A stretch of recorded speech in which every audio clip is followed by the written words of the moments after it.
Assalamualaikum. Jangan lupa like, comment, and subscribe. Bye. Assalamualaikum warahmatullahi wabarakatuh. Alhamdulillahilladzi bi ni'matihi tatimmus shalihat wa bi fadlihi tatanazzalul khairat wal barakat wa bi taufiqihi tatahaqqaqul maqasid wal ghayat. Allahumma salli wa sallim wa barik ala sayyidina wa maulana Muhammad wa ala alihi wa sahbihi ajma'in, amma ba'd. Hadirin jamaah sekalian yang dimuliakan Allah, kembali kita lanjutkan kajian kita sebagaimana biasa, masih tentang hal-hal berkaitan tentang puasa. Sebelumnya terakhir kita bahas tentang puasa bulan Muharram. Berikutnya kita masuk dalam pembahasan puasa bulan Sya'ban. Qala al-musannifu rahimahullah an Usamah ibn Zaid radhiyallahu anhu qala qultu ya Rasulullah lam araka tasumu min syahrin min asy-syuhur ma tasumu min Sya'ban. Qala dzalika syahrun yaghfulu an-nasu anhu baina Rajab wa Ramadan wa huwa syahrun turfa'u fihi al-a'malu ila rabbil alamin wa uhibbu an yurfa'a 'amali wa ana sha'imun.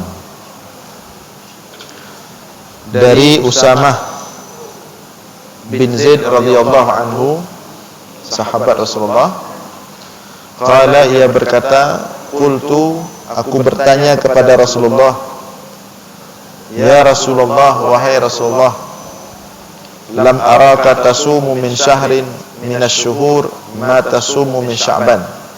Tidak pernah aku melihat engkau banyak berpuasa pada suatu bulan sebanyak engkau berpuasa pada bulan Sya'ban. Artinya Usamah bertanya kepada Rasulullah, kenapa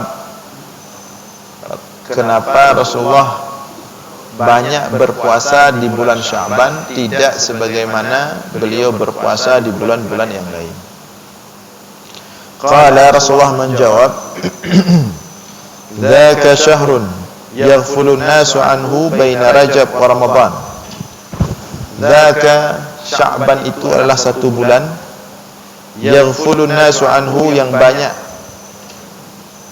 dilupakan oleh manusia, yang banyak luput dari manusia, yang banyak manusia lalai pada bulan tersebut. Baina Rajab wa Ramadan, dia terletak antara Rajab dan Ramadan. Wa huwa syahrun, padahal Sya'ban itu adalah bulan turfa'u fihi al-a'malu ila rabbil alamin, diangkat amalan-amalan manusia kepada Allah. Wa uhibbu an yurfa'a 'amali wa ana sha'im, dan aku suka, aku ingin ketika amalanku diangkat oleh Allah, wa ana sha'im, sedangkan aku dalam keadaan berpuasa. Jadi bulan Sya'ban itu bulan diangkat amal manusia kepada Allah untuk tahunan. Jadi dia ada proses diangkat amal harian, yaitu antara menjelang subuh dengan menjelang maghrib. Makanya ada zikir pagi dan petang. Biar kita mulai pagi kita dengan zikir, kita tutup hari kita dengan zikir. Kita mulai pagi dengan zikir, kita mulai malam dengan zikir. Tutup malam dengan zikir, tutup hari dengan zikir. Karena apa? Antara pagi dan sore itu adalah proses diangkat amal manusia, amal hariannya. Kemudian ada proses diangkat amal mingguan, yaitu pada hari Senin dan Kamis. Pada hari Senin dan Kamis. Makanya Rasulullah SAW senantiasa berpuasa dan menggalakkan kita, bahkan dia sunnah muakkadah untuk berpuasa pada hari Senin dan Kamis. Di antara alasan Rasulullah berpuasa hari Senin dan Kamis, karena hari Senin dan Kamis adalah proses diangkat amal manusia mingguan. Kemudian tahunan, yaitu diangkat amal manusia setiap tahunan pada bulan Sya'ban. Kalau yang bulanan ada enggak? Sudah kita coba cari-cari yang bulanan, tidak ada. Belum kita temukan ada hadis diangkat amal manusia itu yang sifatnya bulanan. Kalau yang harian ada dalilnya, yang mingguan ada dalilnya, yang tahunan ada dalilnya yang kita bacakan tadi. Yang bulanan tidak ada. Nanti kalau ada yang dapat, boleh di-share ya. Diangkat amal bulanan. Nah, adapun Sya'ban itu Rasulullah mengatakan, wa uhibbu ayyurfa'a amali wa ana sha'im. Bulan Sya'ban, bulan diangkat amal manusia tahunan. Maka Rasulullah ingin saat amalannya diangkat itu dalam keadaan berpuasa. Sebagian ulama mengatakan tepatnya proses diangkat amalan itu adalah pada malam nisfu Sya'ban. Pada malam nisfu Sya'ban.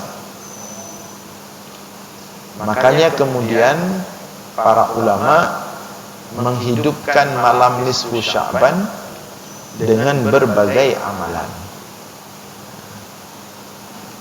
dengan zikir, dengan salat, dengan taubat, berbagai macam amalan. Yang salah satunya dihidupkan malam itu dengan salat tasbih. Tapi tidak mesti salat tasbih. Boleh dihidupkan malam nisfu Sya'ban dengan salat tasbih, tapi jangan sampai menjadi salat tasbih itu satu-satunya. Maksudnya begini, jangan sampai dipahami nanti kalau enggak salat tasbih berarti enggak menghidupkan malam nisfu Sya'ban. Nah, ini masalah. Karena menetapkan satu amalan terkhusus dengan suatu waktu itu butuh dalil dalam syariat. Karena ibadah ini tidak bisa kita yang atur. Al-aslu fil ibadah at-tahrim. Dasar pada ibadah itu haram. Beda dengan muamalat, kehidupan sehari-hari kita. Al-aslu fil muamalat al-ibahah. Dasar dalam kehidupan duniawi ini boleh, apapun boleh lakukan, kecuali yang ada dalil mengharamkannya. Tapi kalau ibadah berbeda. Dasar ibadah itu haram. Tidak boleh melakukan ibadah apapun kecuali ada perintah. Nah, ya, dasar ibadah itu haram. Kecuali ada perintah, disuruh ibadah ini, baru lakuin. Ini lakuin. Enggak boleh buat-buat ibadah. Haram.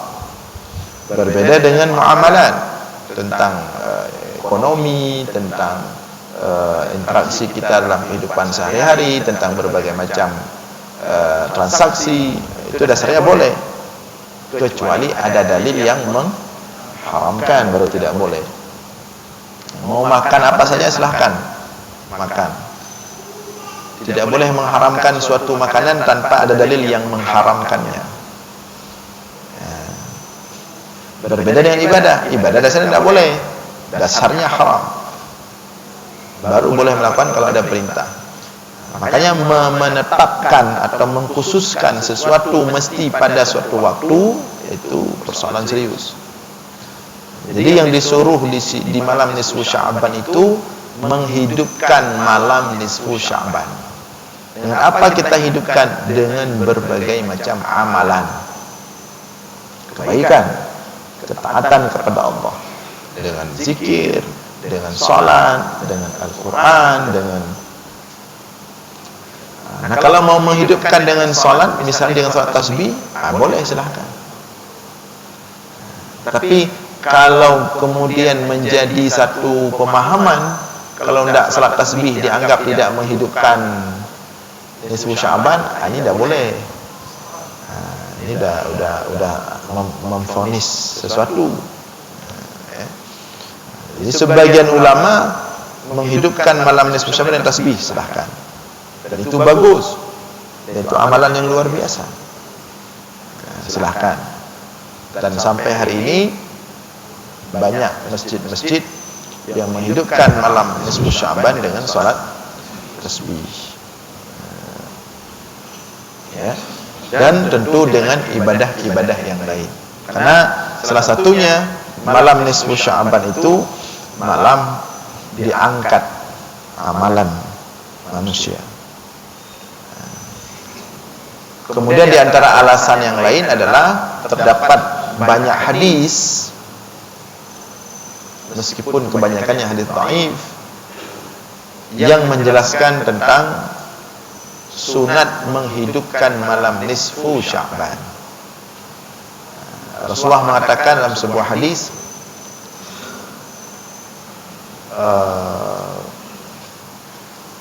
yattali'u Allah tabaraka wa ta'ala fi lailatan nisfi min Sya'ban, yattali'u Allah tabaraka wa ta'ala ila khalqihi fi lailatin nisfi min Sya'ban fayaghfiru li khalqihi illa li musyrikin aw musyahin. Pada malam nisfu Sya'ban Allah memperhatikan secara khusus makhluknya, manusia semuanya. Maka ketika itu fayaghfiru li khalqihi, Allah ampunkan seluruh manusia. Allah berikan, Allah limpahkan keampunan pada malam nisfu Sya'ban. Illa, kecuali dua orang, dua model manusia.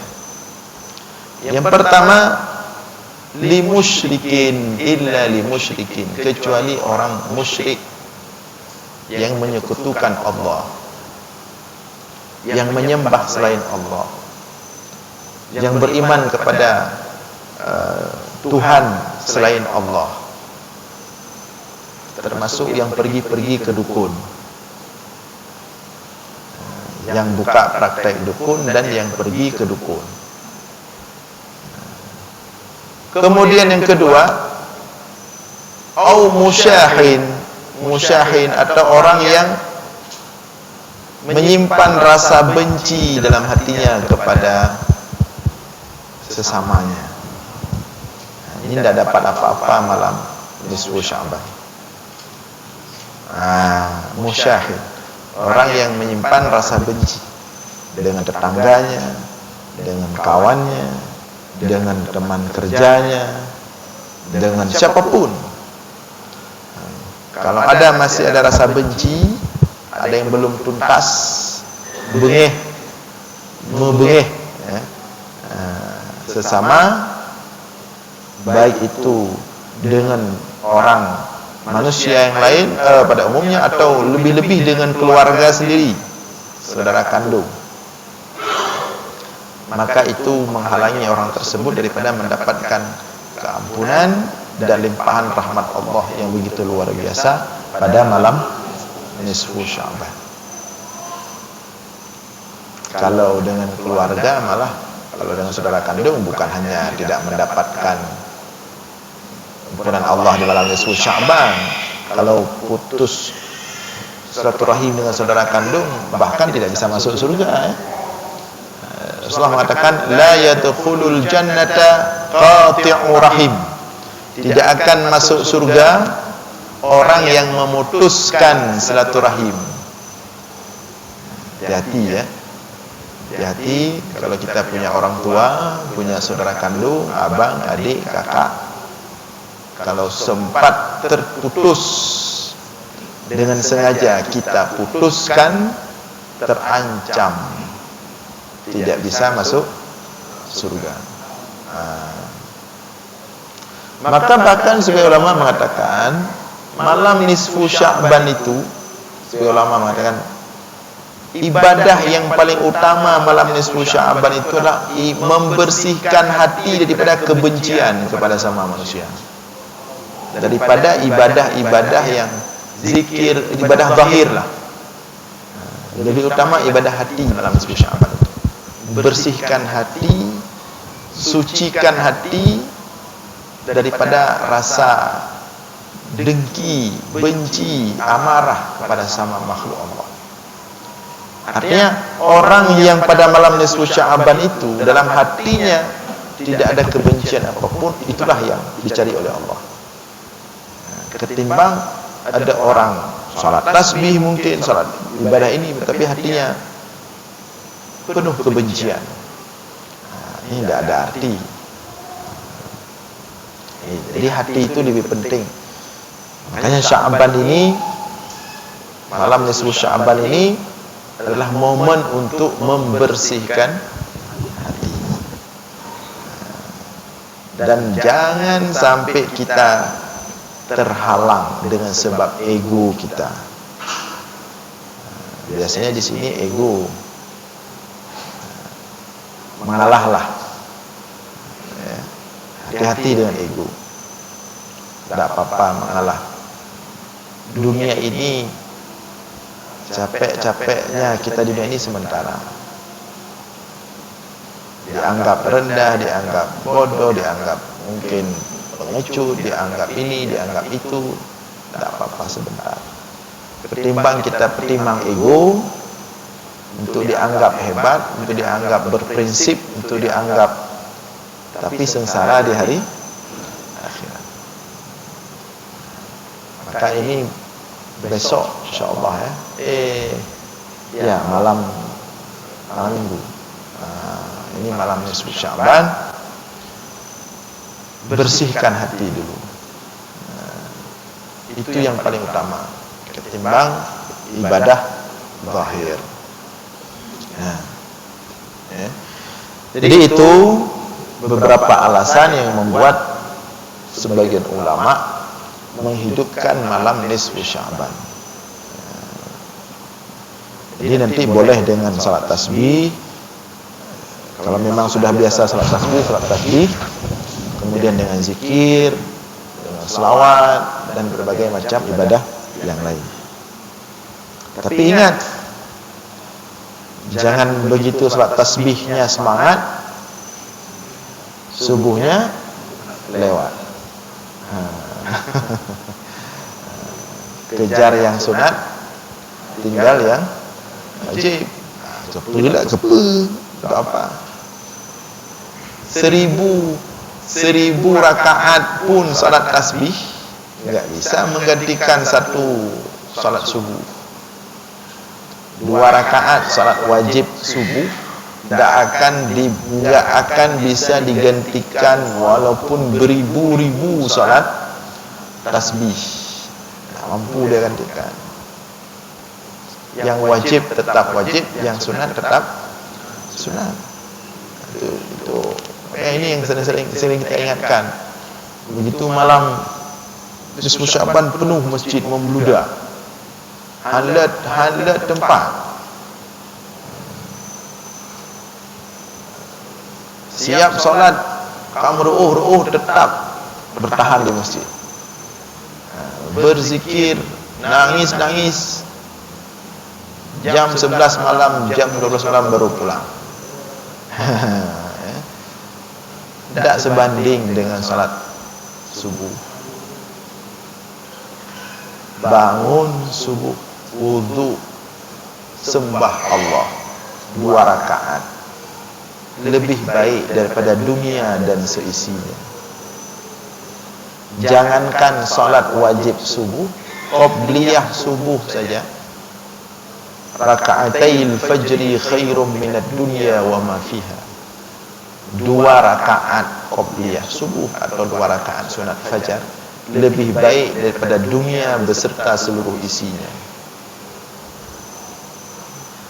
Jangan main-main dengan subuh, ya. Mau selamat subuh. Man shalla subha fi jama'atin, barang siapa yang salat subuh berjamaah, fahuwa fi dhimmatillah, maka dia berada dalam tanggungan Allah, dalam jaminan Allah. Kalau dia hidup pada hari itu, Allah jaga dia. Dan kalau dia mati pada hari itu, matinya ada dalam tanggungan Allah. Itu lebih pasti, lebih kuat. Jadi jangan, hati-hati, jangan nanti, karena ada hadis begini, ada satu hadis, kalau orang yang sholat tasbih, maka diampunkan seluruh dosanya yang telah terdahulu dan yang akan datang, yang nampak, yang tidak nampak, semua dosa.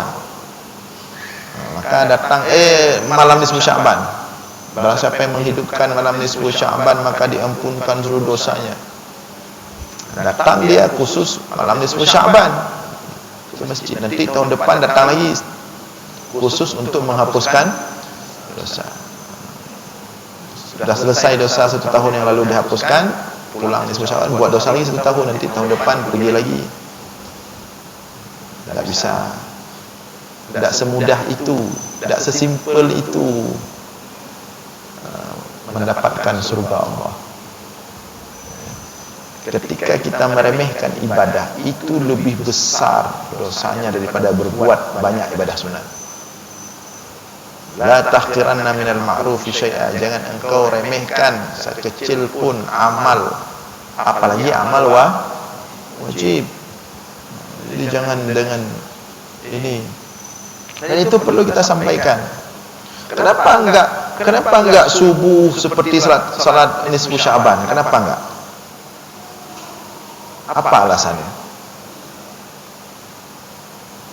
Ada yang bisa menjelaskan alasannya? Kenapa enggak salat subuh ramai masjid seperti salat tasbih pada malam nisfu Sya'ban? Padahal keutamaan salat subuh berjamaah lebih besar, berlipat-lipat daripada salat tasbih malam nisfu Sya'ban. Sejak kapan salat sunat lebih utama daripada salat masjid? Sejak kapan? Kenapa salat Isya, salat Maghrib, salat Zuhur, salat Asar tidak lebih membludak daripada salat tasbih malam nisfu Sya'ban? Kenapa? Apa dalil yang orang pakai dia lebih berburu malam nisfu Sya'ban daripada salat wajib? Aneh. Dari mana itu ilmunya? Ilmu apa yang dia pakai itu? Ilmu yang benar atau ilmu yang mana? Seperti orang misalnya salat Isya di rumah, begitu salat tarawih ke masjid. Itu bagaimana konsepnya itu? Salat Isya di rumah, begitu pengajian baru ke masjid. Ada sebagian tempat pengajiannya dibuat misalnya ba'da Isya. Di masjid pengajian ba'da Isya malam ini jam 8:30 ba'da Isya. Orang datangnya betul-betul setelah Isya datang ke masjid. Setelah Isya di mana? Di rumah. Coba, ini bagaimana, apa istilahnya? Bagaimana cara dia memahami konsep nilai prioritas beribadah dalam Islam? Hati-hati dengan talbisu iblis, talbis tipu daya syaitan, di antaranya menggalakkan manusia dengan amal sunat, tapi membuat mereka itu tidak bersemangat dalam mengamalkan yang wajib. Padahal Rasulullah mengatakan sangat jelas dalam hadis itu, siapa yang menjaga salat 5 waktu, puasa Ramadan, zakat, haji, 5 rukun Islam, selamat dunia akhirat. Ini aja dijaga, diperindah, disempurnakan sebaik mungkin, sudah selamat dunia akhirat. Tapi ada orang-orang yang dikasih 5 yang wajib, yang harus diutamakan, diprioritaskan, justru ini ditinggalkan, dia cari yang lain, yang sunat-sunat, capek dia. Itu apa? Seperti orang kalau pengajian semangat sekali dia, 4 pengajian naruhnya. Tapi ketika kita ngobrol sama beliau, beliau mengatakan, "Long subuh yang macam hedan. Subuh mana jaga."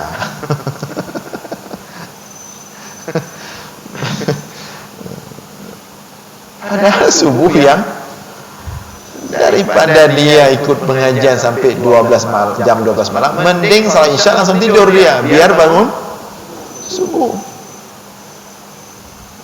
Ketimbang dia ikut, bahkan kalau khatam 2 kitab sampai jam 12 malam, jam 1 malam, tapi kalau subuh lewat, man taraka salata muta'ammidan faqad bara'at minhu dhimmatullah wa rasulih.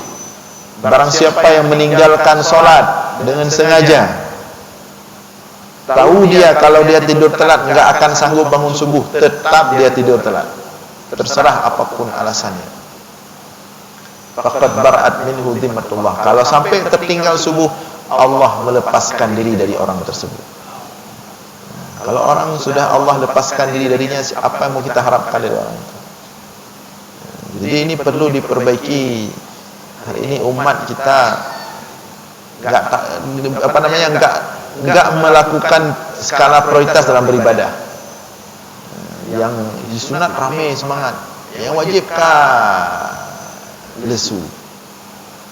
Waktu sembahyang wajib subuh jam 7, zuhur hampir asar, asar hampir maghrib, maghrib hampir isya.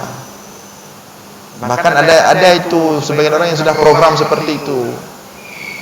Istilahnya jamak suri, 3 gerak. Jadi sembahyang lehu preh-preh karasa. Jadi mak 3 wudu sambung aja. Ya. Salat maghrib tunggu mau isya. Isya mau minit dekat. Untuk dia salat maghrib. Jadi begitu selesai salat maghrib, duduk sebentar langsung disigabut, bek letap mula-ulang. Penyakit sebagian manusia. Berbeda dengan sahabat-sahabat dulu. Sahabat dulu mereka pakai skala prioritas. Maka sebagian sahabat mengatakan kepada tabi'in, hal kecil, hal dosa yang kalian anggap kecil, bagi kami bersama Rasulullah itu dosa besar. Jadi terjadi kebalik nilai yang terbalik itu. Hal-hal kecil dianggap hal besar dianggap kecil hari ini. Salat 5 waktu dianggap biasa. Salat sunat dianggap luar biasa. Puasa Ramadan dianggap biasa. Begitu puasa sunat dikejar habis-habisan. Maka ini harus diperhatikan. Nah, namun demikian, besok malam nisfu Sya'ban, mari kita manfaatkan sebaik-baiknya. Jangan kita besok itu ria, jangan kita hahu atau ajak keluarga semua besok ya, kalau bisa hidupkan malam nisfu Sya'ban.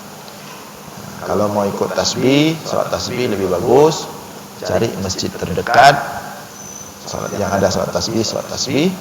Kalaupun mau buat jamaah tasbih di rumah boleh juga.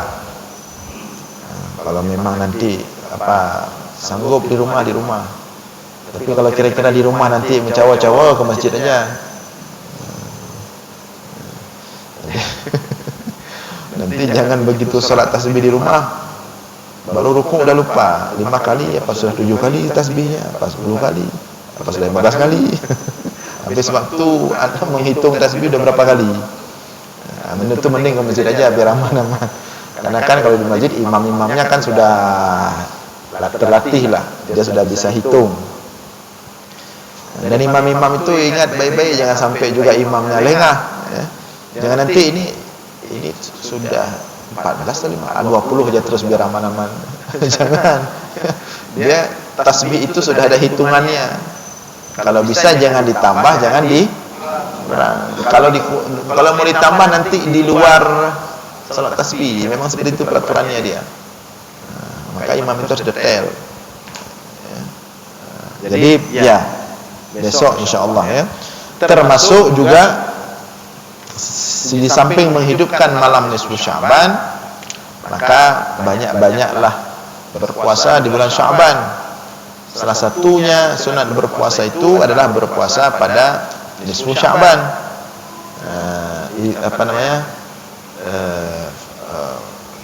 Bunyi hadisnya, apabila datang nisfu Sya'ban, maka hidupkan malamnya, berpuasalah pada harinya. Ya. Dan secara umum sunat banyak berpuasa di bulan Sya'ban, kecuali kalau orang tidak berpuasa dari awal, kemudian tiba-tiba begitu masuk 15 kedua Sya'ban baru dia mau puasa, itu tidak boleh lagi, haram. Idzan tasafa Sya'ban fala tasumu. Dalam sebuah hadis katakan, apabila Sya'ban sudah mencapai pertengahannya, maka jangan kalian berpuasa. Kecuali yang orang sudah berpuasa dari sebelum 15 kedua. Misalnya dia memang dia dari awal Sya'ban niat dia mau banyak-banyak berpuasa. Di minggu pertama dia puasa 1 hari 2 hari, atau ada berapa hari. Di minggu kedua dia puasa. Itu boleh langsung lanjut terus. Lewat nisfu Sya'ban lanjut terus puasanya. Tapi kalau ada orang dari awal Sya'ban tidak pernah puasa, tiba-tiba begitu lewat 15 Sya'ban mau puasa, itu tidak bisa lagi. Tidak bisa lagi. Dalam mazhab Syafi'i itu tidak boleh. Walaupun dalam mazhab Hambali dan beberapa ulama lain boleh. Tapi kalau dalam mazhab Syafi'i tidak boleh. Kalau sudah lewat 15 Sya'ban sedangkan dia belum pernah berpuasa 1 hari pun sebelum 15, maka tidak boleh lagi dia berpuasa. Dan jangan aneh-aneh. Kemudian termasuk jangan sampai berpuasa full. Itu yang sudah sering kita sampaikan juga sebelumnya. Sunat banyak-banyak berpuasa bulan Rajab, bulan Sya'ban, tapi usahakan jangan sampai full. Karena kalau full berarti dia sudah menandingi bulan Ramadan. Biarkan yang full itu khusus bulan Ramadan.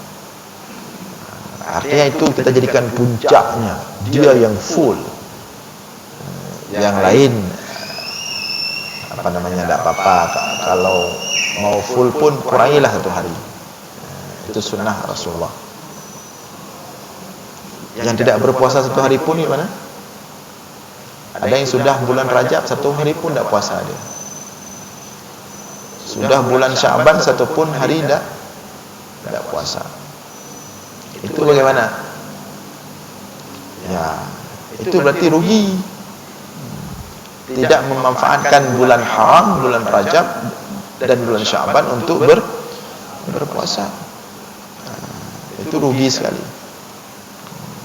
Ya paling tinggal tunggu bulan Ramadan.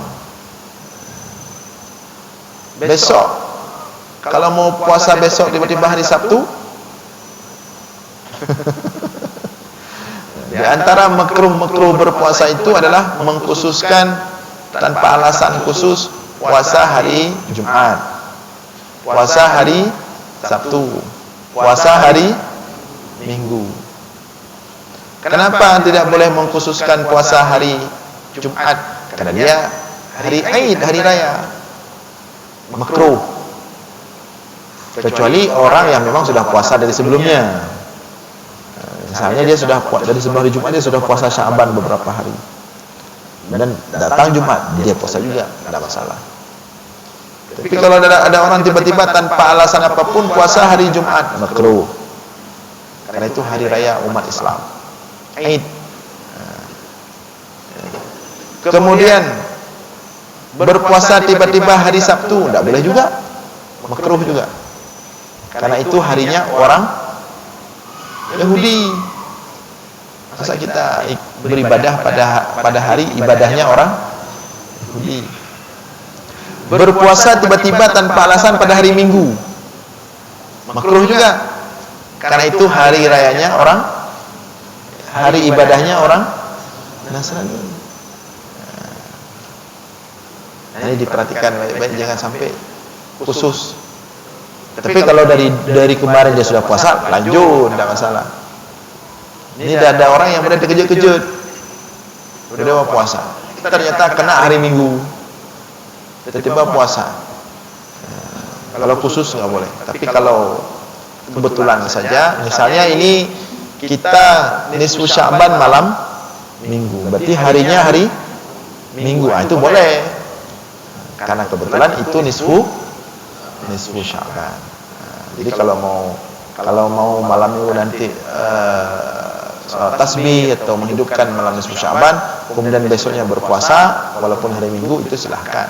Nah, memang itu ada keterangannya, ada anjurannya.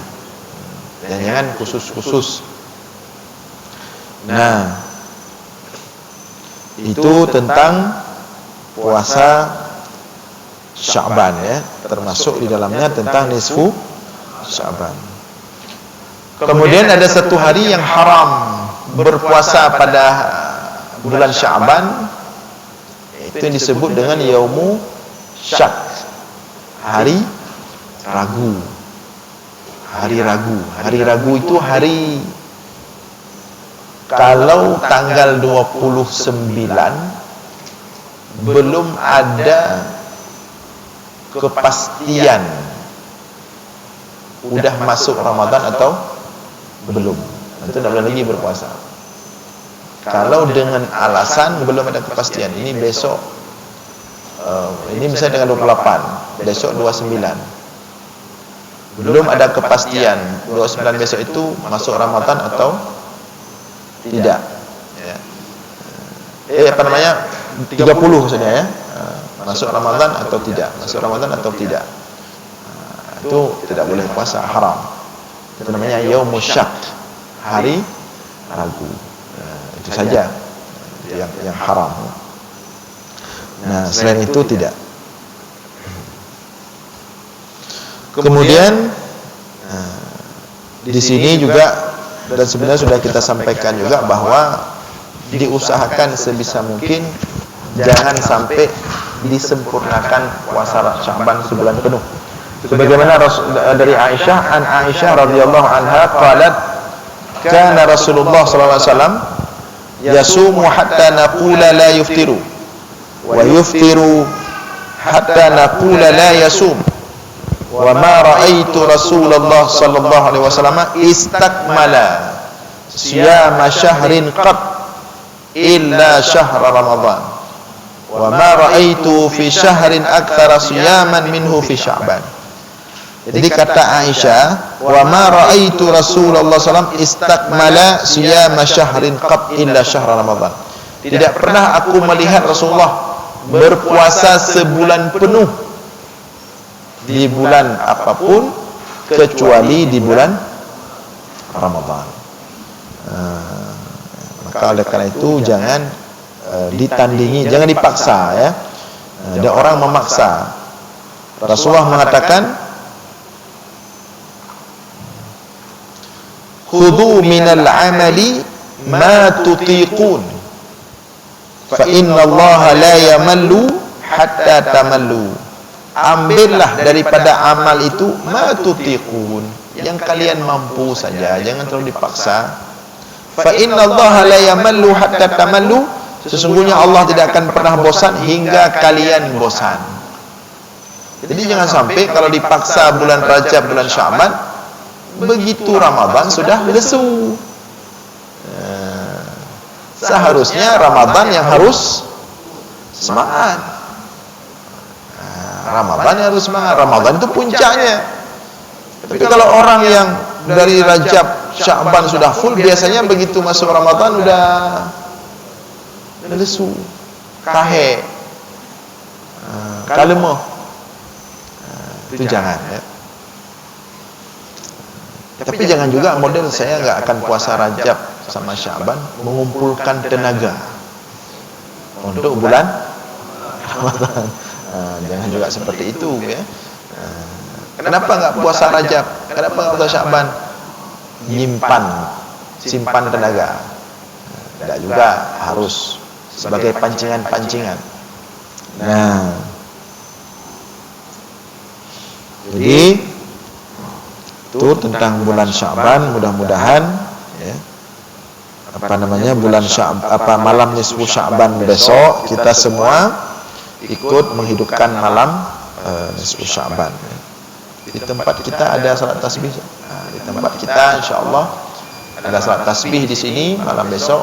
Maka mudah-mudahan bagi yang ada peluang waktu boleh bergabung, termasuk juga boleh diajak keluarga, boleh diajak anak-anak, biar mereka juga terlatih untuk melakukan salat tasbih. Ya, salat tasbih. Baik, demikian. InsyaAllah kita lanjutkan malam Sabtu depan. Mudah-mudahan ada manfaat. Aqulu qawli hadza wa astaghfirullah li wa lakum. Wassalamualaikum warahmatullahi wabarakatuh.